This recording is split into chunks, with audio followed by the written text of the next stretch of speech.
not lucky. Okay. Last time, go. Okay. Last time, good. Hello, welcome everyone to this media briefing of the FIFA's Technical Study Group. Before we start, just to confirm that you have interpretation in Italian, Korean, German, English, and Arabic. So as we did the other day, we're going to have a discussion with our experts from the Technical Study Group, which will be reviewing and sharing with you their initial observations after the second round of matches of this World Cup. So they will be presenting their analysis with some video evidence, having a discussion, and then after that we will move to the Q&A session. So I pass the floor to Chris Loxston, who is our group leader of Football Intelligence and Insights, who will be accompanied by the three members of our technical study group: Alberto Zaccheroni from Italy, Durica from Korean Republic, and Pascal Zuberbühler from Switzerland. Chris? Thanks, Alois. Welcome everybody once again. We have now had 50% of the matches played, not including the games yesterday, so we want to bring you some of our observations from those first 32 games.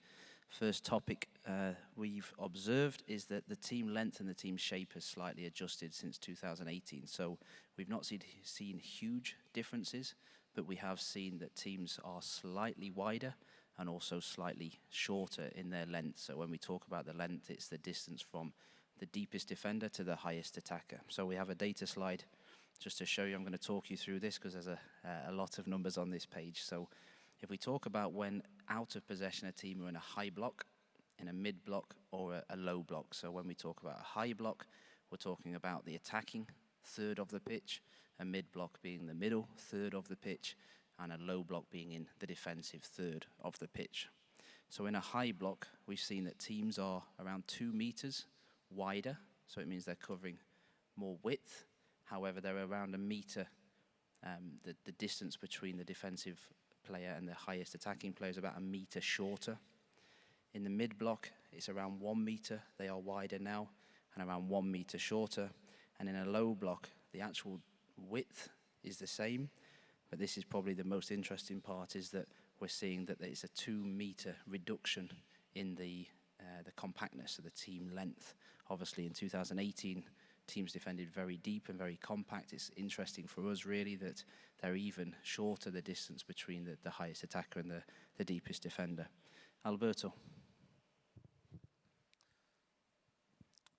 No, vediamo le posizioni che sono coprono la So here we can see some of the positions where they actually cover the goal. There are very short distances between the players and they prevent the ball being played between the lines. And the main objective here is to try and stop the ball carrier to play the ball into the feet of the forward. So as you can see, the forwards are always covered by the defender's positioning.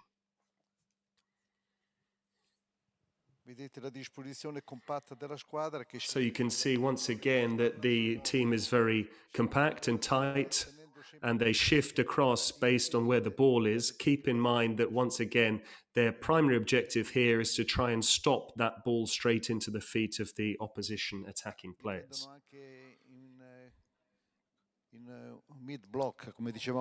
They also defend in a mid-block, as we were saying a little earlier. And as you see, when the ball shifts back to the defensive line, the entire team moves as a compact unit.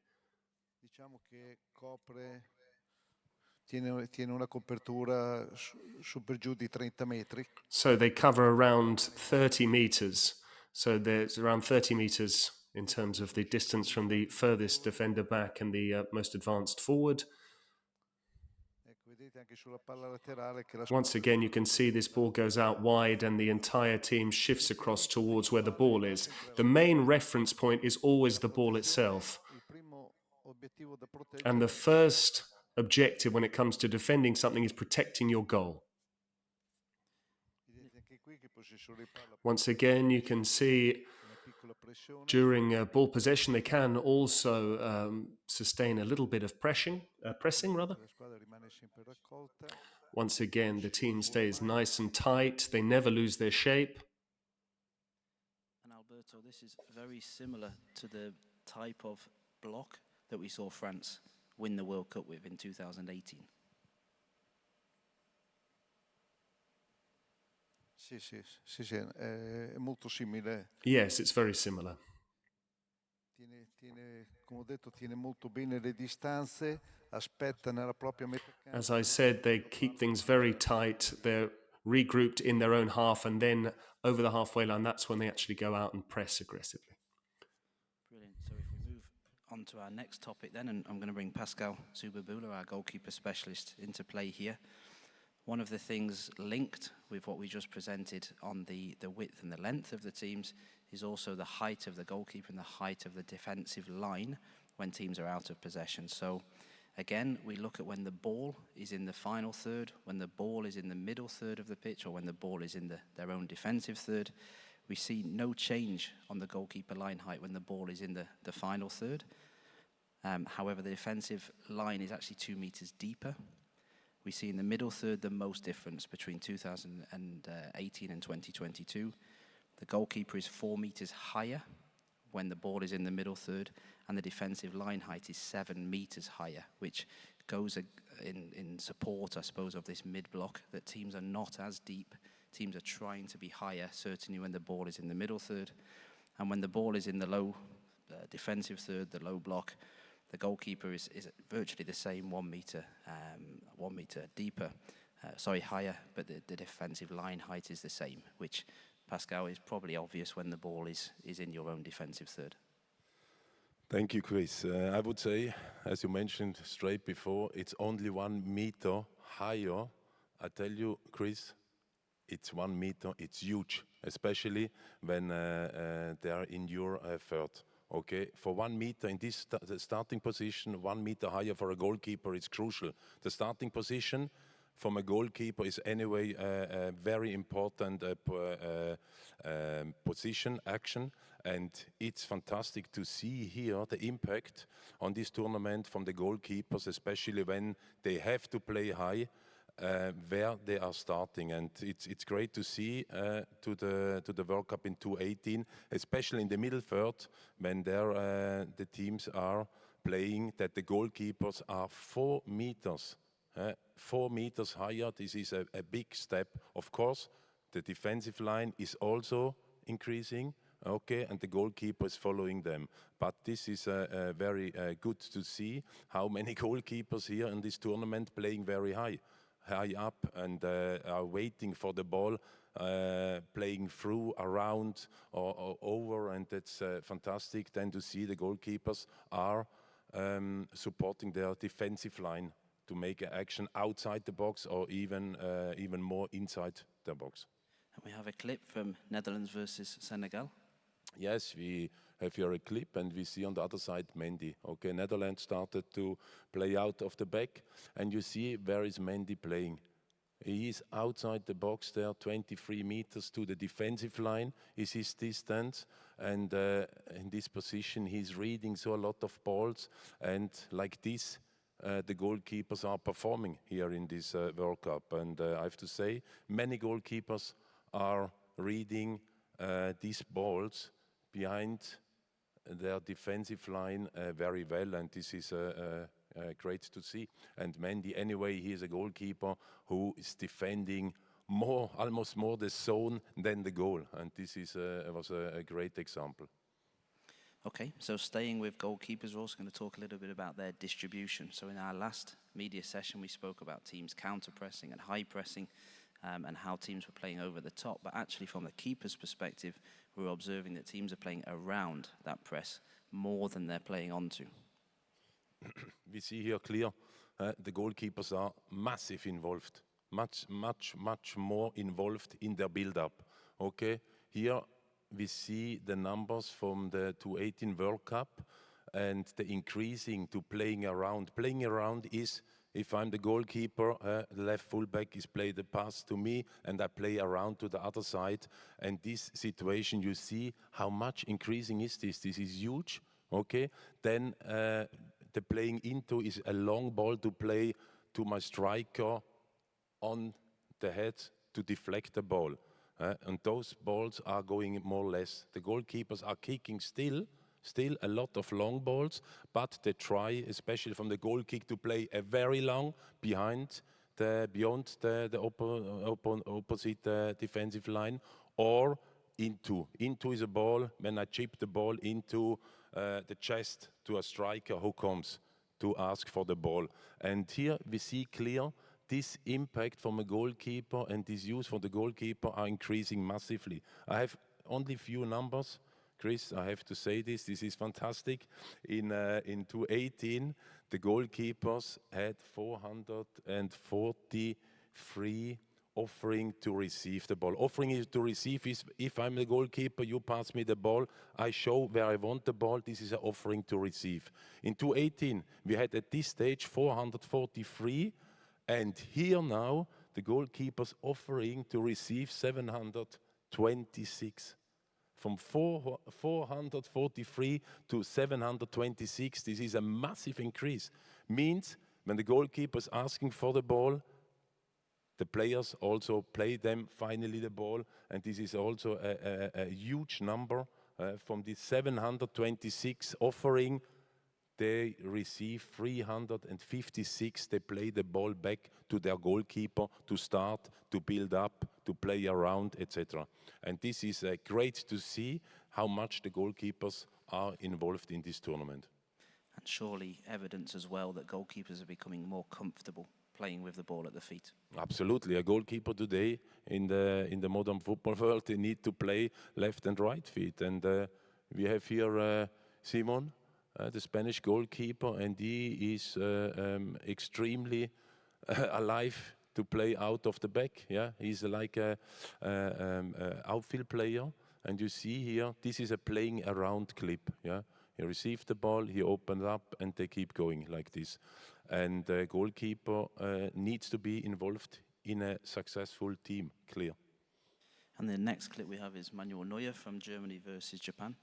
This also, he asked for the ball, offering to receive, 1 touch, 2 touch, playing out, okay, vertical playing.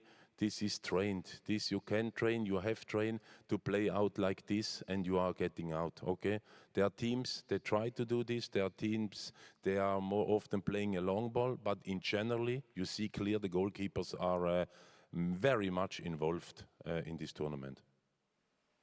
Brilliant. And if we go to the other end of the pitch in an attacking sense, if we look at final third entries, so we've seen a reduction in the number of final third entries by around 5 less per team, so 10 per game. And typically those are coming in the central areas. So we have our enhanced football intelligence metrics, which I'm sure you've seen live on the screens. We're monitoring those during the games as well.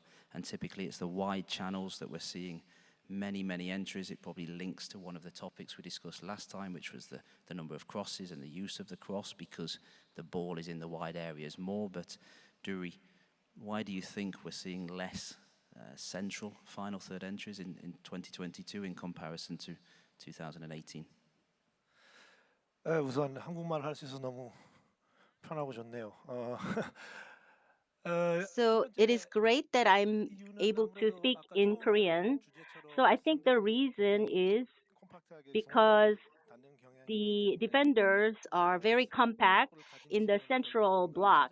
So the attackers have to find the opening and move forward. So if you look at the games, a lot of the attacks are starting from the flanks.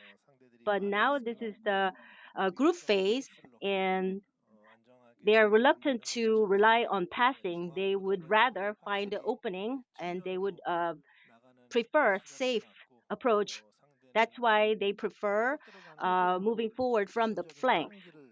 And the fastest way to the goal is the center. So the defenders, uh, 3 and 2, they both focus on the middle in order not to give that opportunity. So it's very difficult to move the ball forward in the center. So that's why So the yeah, great clip. side attack Certainly is one more of the common. best goals we've seen so far in this tournament, Brazil against Serbia.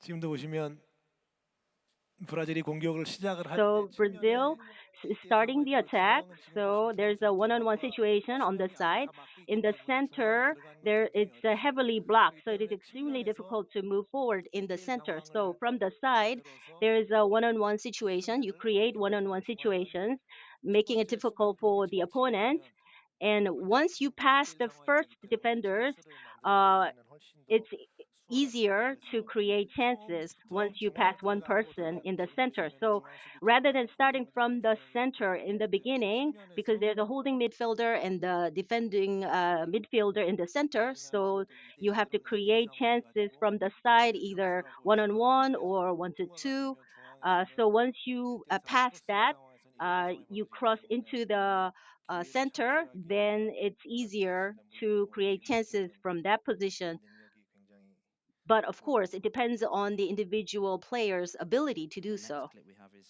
from France against Denmark.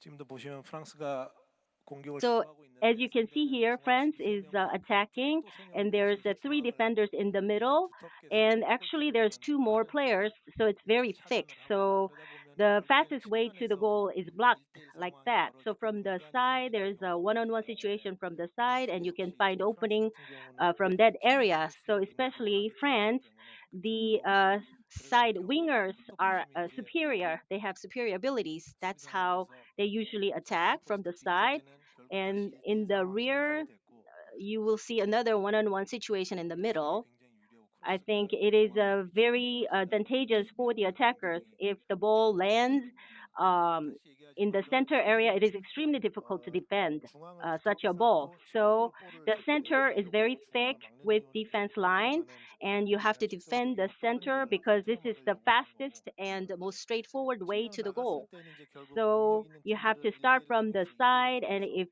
it is a capable 찬스를 team, then 만들어낼 they will 것이고 try to create chances 그것이 안 from 되는 the side, 팀들은 또 either through 파이널 서드 one-on-one or 들어가서 또 한번 1-2 어려움을 겪을 situation. 수가 And once you 있습니다. enter the final third, there will be another difficulties in that area as well. So obviously this is looking at the final third entries in the wide channels. One of the other, and the final, sorry, not the final, we've got one more after this that we'll talk about, is the number of take-ons. Obviously, we've seen 5 nil-nil draws in the tournament so far. We only had one in 2018. But what we've actually observed is that the number of take-ons attempts players are making has reduced. So we have 10 take-on attempts per match in Russia, and we only had 7 so far here, so 3 less per match.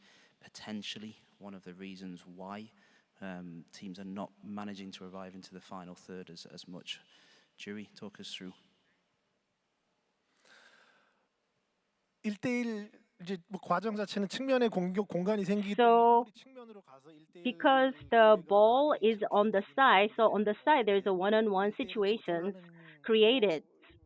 1대1에서 돌파를 시도하는 경우는 So 굉장히 breakthrough attempts 줄어들었다. through one-on-one situations 줄어들었습니다. have 뭐 여러 가지 decreased. 이유가 있을 수 있는데 There could be many reasons for 능력적인 that. 문제일 수도 있고 I 선수들이 believe it could 1대1을 be a 접근하기 capability 용이하게 issue 문제가 될 수도 있고 whether 또 하나는 players can 예상이기 break 때문에 through 팀들이 on one-on-one 더 situations. 많은 And also, this is 리스크 a group 남은 phase, 경기를 하는 so 거를 teams do not want 선호하기 to 때문에 take too 안전한 big of a 선택을 하는 risk, 경우도 so 있습니다. they 1대1 prefer a 상황에서는 safer 다시 approach. 볼을 So 꺾어서 on one-on-one situations, 패스를 하고 안전하게 they 소유를 나누는 would 경우도 pass 있기 때문에 backward and they want 여러 to 가지가 maintain 이유가 possession. 된다라고 So 생각을 I 합니다. think there are multiple reasons for this phenomenon. But teams have had the opportunities. We've seen switches of play leading to one-on-one opportunities, but players have turned them down. Here's our first clip with Ecuador against Netherlands. 여기도 보시면 지금 측면에서 확실히 1대1 상황이 벌어지고 So from the 뒤쪽에도 side, 공간이 there's a one-on-one 열려 situation, 있음에도 and in the 불구하고 rear, even though there are openings, 1대1을 시도하기보다는 rather than 또다시 들어갈 때 trying 선수들이 one-on-one situations, 또다시 뒤쪽으로 they attempted to maintain possession in the back. So I think this is a safe approach. We see it more often. I think it could be because this is a group phase, or because there are less players who have this one-on-one situation, one-on-one capabilities. Even though there are space open in the on the side, they didn't choose to go for one-on-one situations. I think we see more and more of this safer approach. And if we look from last night's game with England and Wales, 잉글랜드도 역시 지금 보시면 So also same, the English took the ball to the side, and there was a one-on-one situation. And in the back here, there were opportunities for breakthrough through one-on-one situations. So instead of this choosing to go through the line, they went for the safer options. Of course, transition to defense, um, they can do the fast transition. So in order to create one-on-one or one-to-two situation, now you see one-on-one opportunity here. So into the box, instead of creating a cross opportunity, they go inside the box and they try to create a goal opportunity. I think it could be a capability issue. So we see now the English team, Westford and Mbappe. I think uh, these players, whenever there is a one-on-one opportunities, they have excellent capabilities to create chances from the one-on-one situations. But a lot of other teams, when there was a one-on-one opportunities on the side, they choose to maintain or retake possession. io credo che anche a livello di academy si spinga molto poco sul I think that teams are actually driving forward and engaging in one. L'uno contro uno diventa sempre un'arma fondamentale nel gioco del calcio perché le squadre sono sempre più tattiche. One against ones are really important because tactical situations are important because ultimately you need to be able to beat certain teams and you need to create numbers up on certain areas of the pitch. Without a one against one situation, it's very difficult to create an efficient overload. And of course, with a one against one, it's a lot less difficult on the flank, but a one against one on the flank allows the forward then to cut the ball back from the byline, and defenders are therefore struggling as a result because they need to look both at the ball and the opposition player. But when a forward actually drives at an opposition player in the middle, the defender only actually needs to look at the ball and the opposition player. But a one against one on the flank becomes a lot more important as a result. So you can actually create an overload that way. Maybe you can have an overlap doing that as well. But from an academic perspective, I think it's very important to encourage young players to try a 1v1 situation. When we're talking about big stars in modern football, we've spoken about Cristiano Ronaldo, we've spoken about Diego Maradona, now we're talking about Kylian Mbappe. But the first quality a footballer possesses in these cases is their one against one ability, because they can actually give you an advantage compared with the opposition. it's like we'd prepared this clip in advance, Alberto. Here is Kylian Mbappe in the game against Denmark. Just talk us through then. Why? What is he doing here? Why is this so special?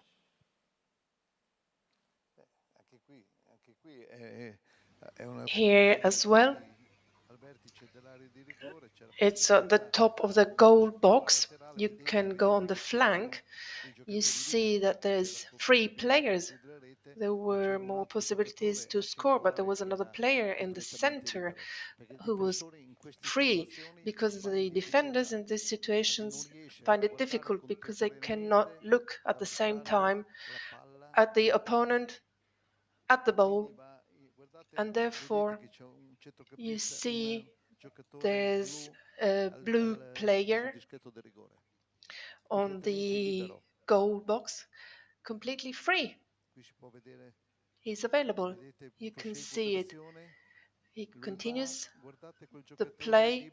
Look at that player that is free there. All the defenders run towards the goalkeeper. Here again, 1-1 on the flank. But before the other player arrives, he goes where there's more space.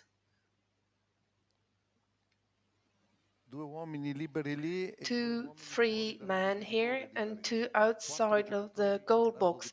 4 players who can kick to the goal. Great. Well, we'll keep an eye on that. And the last topic we have, and Pascal, you joined me in 2018 at the FIFA World Cup. We'd already observed the number of shots outside the area decreasing from 2010, 2014 to 2018, but we've continued the trend in this World Cup here. So shots inside the area have gone up from 57% now to 62%, and shots outside the area already decreased over the last 3 World Cups from 43%, we're now down to 38%. So look, we've spoken about the defensive blocks, we've spoken about the reduction in the team length. We also know teams are more aware of things like expected goals, so knowing that the chance of scoring outside the area is a lot less than if you can move the ball inside the area. So why do you think we're continuing to see this trend? Yeah, I think in 2018 we saw a lot. The teams are in they were very in a deep block defensive. Okay, I wasn't happy there in the view of a goalkeeper, because you are staying behind, you have here traffic up front of you, and you have so many situations and shots to handle where they are coming through. The players may be deflected, maybe not, and in 2018 it was so obviously how many times shots outside the box they came in, and there was a big problem for the goalkeepers there. And here in this tournament we see here outside the box it's going backwards. Why? Yeah, we have players, they are playing more active, offensive. The holding midfield players, they are more on the opponent strikers, and everything is playing higher up. And for this reason, we see not a lot of goals from outside the box happen. Dewey, anything to add? 결국 아까 수비 블록 형성하는 것과 좀 연관이 되는데 결국에는 중앙을 상대들이 두텁게. So in the center, there's a very thick defense line. So of course, there are less opportunities to shoot from outside of the penalty box, because their center defense is so thick. So the only way is from the side. So I think there are less opportunities to shoot from outside the penalty box.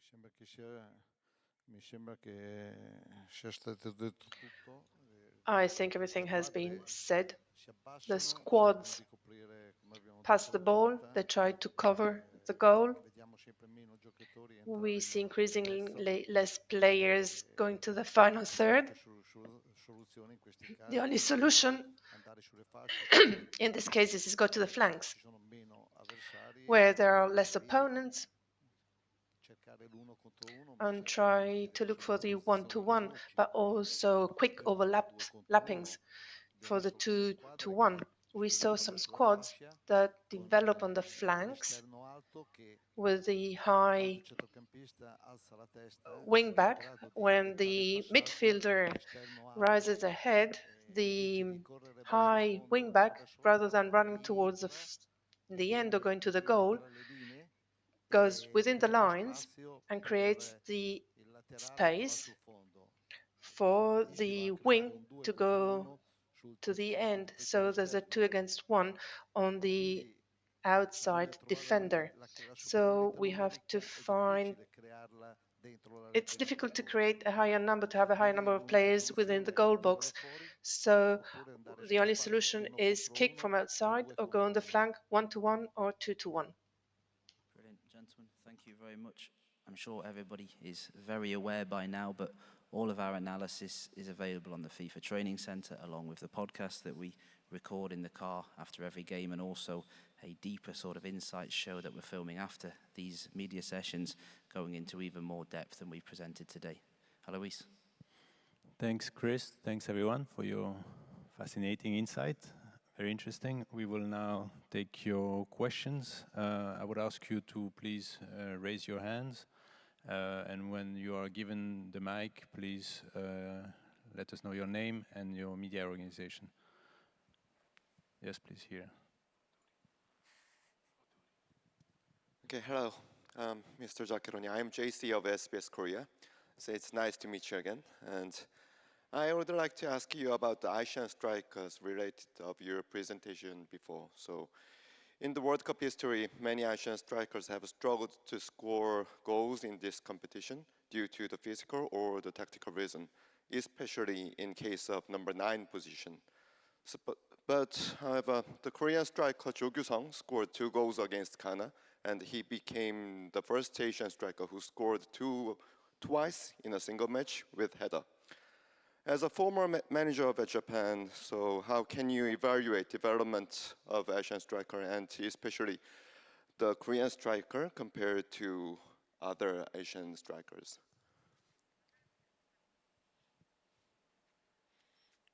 Beh, io vedo la differenza tra I see the difference quelli coreani e between quelli Korean giapponesi. and Japanese Sono players. più Korean fisici. are more physical players. Ho allenato 4 anni la I nazionale coached for 4 years giapponese. the Era difficile Japan trovare un national centravanti team. un po' It was fisico, però difficult to con delle find basi a fisiche. physical center forward. Maeda giocò Maeda buona parte, played giocò lui. mostly Avevamo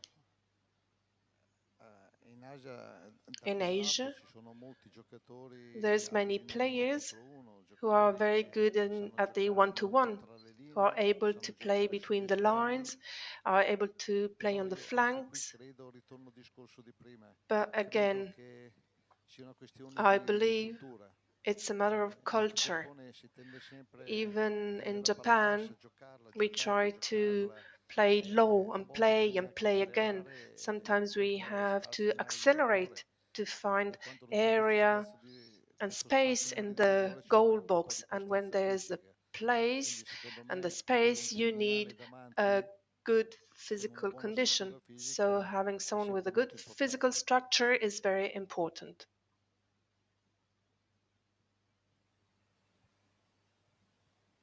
More questions? Yes, here, please.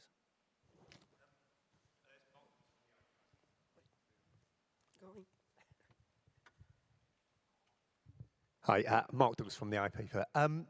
We've not observed too many red cards in this World Cup so far. I just wonder if anybody from the panel had any technical reasons why that might be the case. Players attempting less tackles that would persuade the referee to give a red card, or is it because of referees? Has there been any observations on that?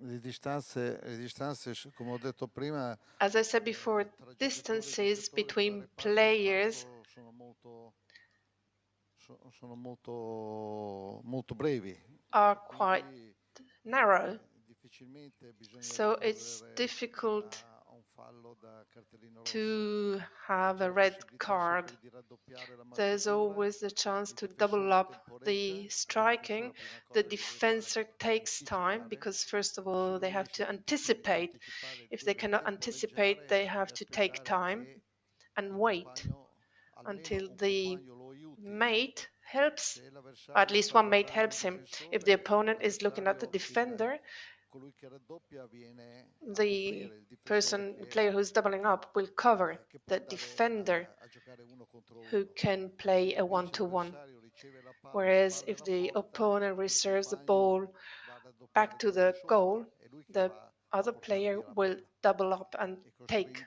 the costringe a ball giocare away velocemente and l'attaccante. forces Quindi io the credo che la forward to play motivazione quickly. sia So I le think the squadre sono molto reason is that compatte the e teams are very quindi non ci sia compact spazio and there's soprattutto no room, especially in the central part. There's no room for the one-to-one.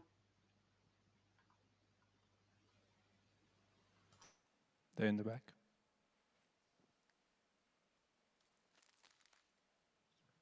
Hello, I'm Subhas from Nepal. So we saw that there are a decrease in number of dribbles, and we said that there are mid-block teams playing compactness in the midfield. So is that the reason why we're saying less number 10s and more box-to-box midfielder, more physical, because the teams are not letting to play through the center?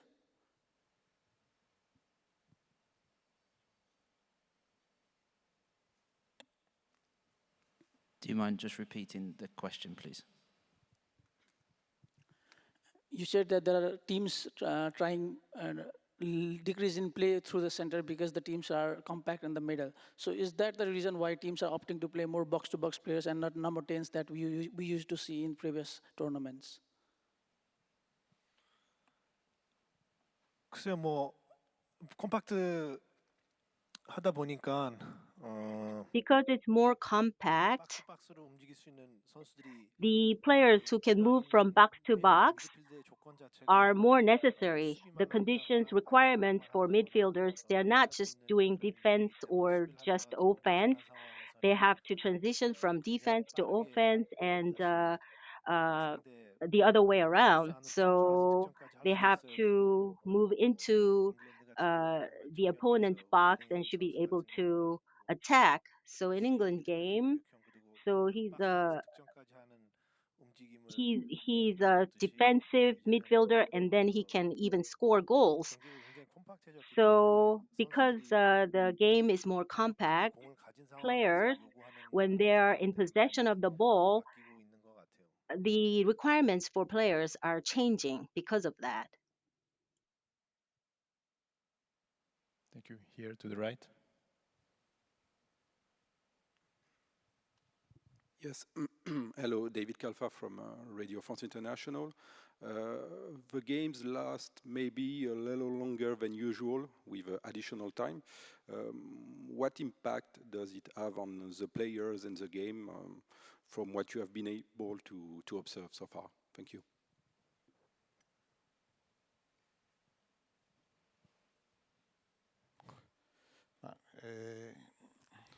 Io credo che la cosa che sia andata a impattare molto sulle partite. I believe what had an impact on games was not this. I believe it's the 5 changes. The 5 changes changed the trend of the games. We managed to have higher quality up until the end. Many goals were normally seen at the end of the game. Now it's more difficult. With 5 changes, consider that apart from the goalkeeper, there's 10 players playing. So 5 changes is half a team, which allows to be brilliant to avoid tiredness. So we see games that are nice up until the last minute. This is my view, at least. There's always a chance to revert the result. I've seen one game, for instance, with Holland, with the Netherlands. At the end of the game, when they saw that the opponents were tired, put 2 quality players and completely reverted the game. There's been another game, another match, which I can't remember now, but they did the same. What is changing and what changed the attitude of teams are these 5 changes. And maybe this is why at the end we see many teams that have 5 defenders, because they are fresh. So when they want to defend the result, or at least they don't want to lose, they use 5 defenders. Thank you. Any further question? There, please.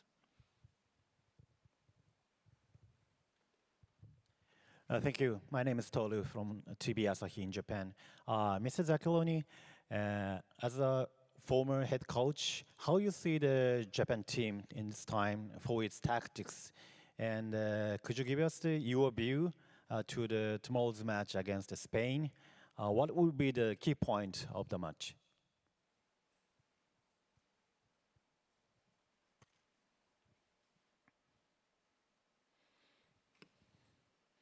Ma io del Giappone